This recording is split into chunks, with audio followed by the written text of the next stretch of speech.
Баршаңызға сәлем. Бүгін сіздермен қуырмай дәмелама жасайтын боламыз. Мен түйе тауық етінен жасадым. Сіздер кәдімгі тауықтан жасасаңыз, екі аяғын салсаңыз болады.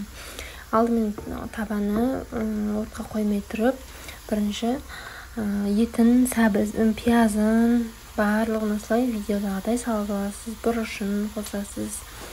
Одан кейін барып, осылай болгарский сәбіз, картоптарды турап алып дайындап қойдым мен.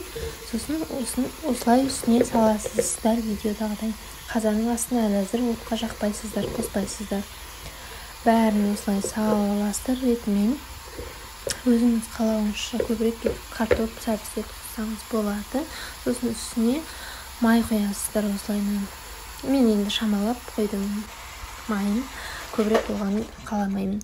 Сосын бір кесе қайнаған су қоясыздар осылай. Сосын тұзын саласыздар. Осы дәл видеодағыдай жасаңыздар. Өте дәмді болады. Каналыма тіркеліп, лайк басып, комментарий қалдырып қойыңыздар.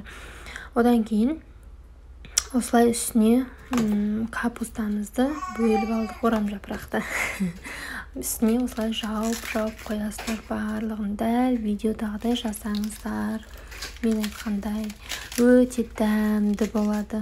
Осылайынан барлығын қойып, бетін жауып, бір келкетіп қойып шығасыздар. Көрдіңіздер ғой видеодағыдай. Мен каналыма тіркелуді ұмытпаңыздар. Алда көптеген видеолар салатын боламын. Видеоның соңына дейін қараңыздар.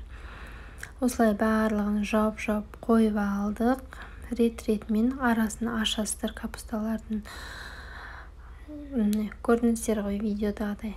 Дәл осылай барлығын қойып ретімен салып шығасыздар. Сосын бетін жауып, қазанның астын жағасыздар отын. 1,5 сағатта пісіп қалады. Мінекей, мен қозғаған жоқ, мүлде ашпайсыздар қақпағын. 1,5 сағаттан кейін ашып, осылай қозғап қоясыздар. Біздің тағамымыз дайын болды. Сіздер де дәл осылай мен айтқандай, мен көрсеткендей етіп жасаңыздар. Қазан бір қайнаған соң астын пәске басып қойыңыздар. Өйткені асты жабысып қалуы мүмкін. Қатты қайнамау керек. Жай өзі баяу отта қайнасын. Ұқтыңыздар ғой, деп ұрыс кетейін.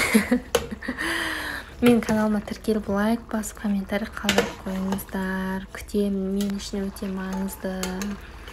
Астарыңыз дәмді болсын. Баршаңызға сәттілік. Алла разы болсын.